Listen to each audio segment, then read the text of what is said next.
My man, I asked you a question earlier if you've been arrested and you raised your hand. Now, my next question for you is, have you ever been arrested for burning an incense?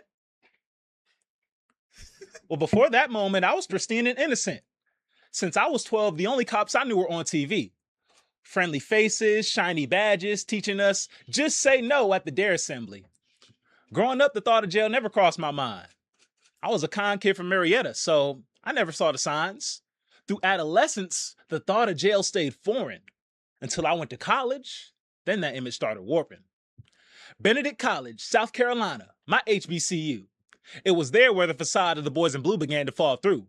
What was once painted in the crisp lines of red, white, and blue began to blur as their true colors came into view. My classmates would yell, "Yuck, 12" with their entire chest.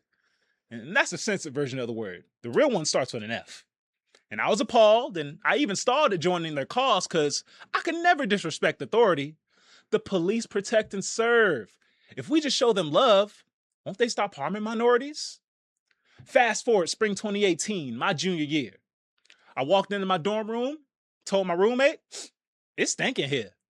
We had some air freshener, but it was already sprayed, so I told him to burn an incense to take the smell away. With it no longer smelling musty, I can finally lay my head down, because I got to go to work in 6 hours, so I got to go to bed now.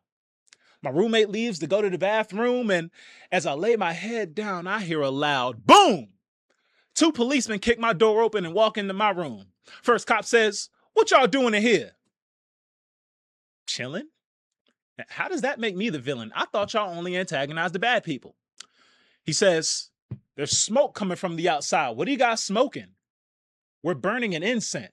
See, I thought the truth would be enough, but things just kept getting more intense. The second cop says, "Hey, you know they be smoking when they burn those incense." Sir, we did not smoke. I walked in the room. It was smelling bad, so I told my roommate to burn an incense. I still thought the truth would be enough. But when my roommate walked in and told him that he's the one that burned it, they put him in handcuffs. Seeing this injustice firsthand, I replied, "Yo, that ain't right. What's wrong with you?" He looked at me and said, "Well, since you think that's so wrong, I'm going to put you in handcuffs too." Escorted out of my room, taking the walk of shame. This is beyond lame, but I had to refrain from showing my true temper. Because showing aggression while getting arrested could lead you to being another lesson in police brutality. So my mentality was to wait, let them decide my fate. I didn't do anything wrong. How long could this take? An hour went by, and now I'm barely awake. I lay my head down on the table, and the door finally opens. But the cop, he didn't say what I was hoping. "All right, boys, get up. We're taking you guys to county." County? Well, what's county? Richland County Jail. That's where you're going to be spending the night.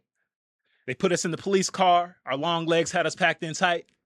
It felt like we were vacuum sealed. And when we finally made it to the station, that's when I knew this was real. Fingerprints taken, mugshot taken, my phone dead, and my mom's phone number is the only one I knew in my head. But I can't call her to explain this situation. So once again, I'm waiting as an old head's passing me wisdom. As tired as I was, I didn't want to dismiss him, so I listened and fed on his food for thought, because it was 10 times better than the food that the jail bought. They walked us in the courtroom to give us our sentences. We got charged with disturbing schools for burning an incense. But what's so disturbing about that?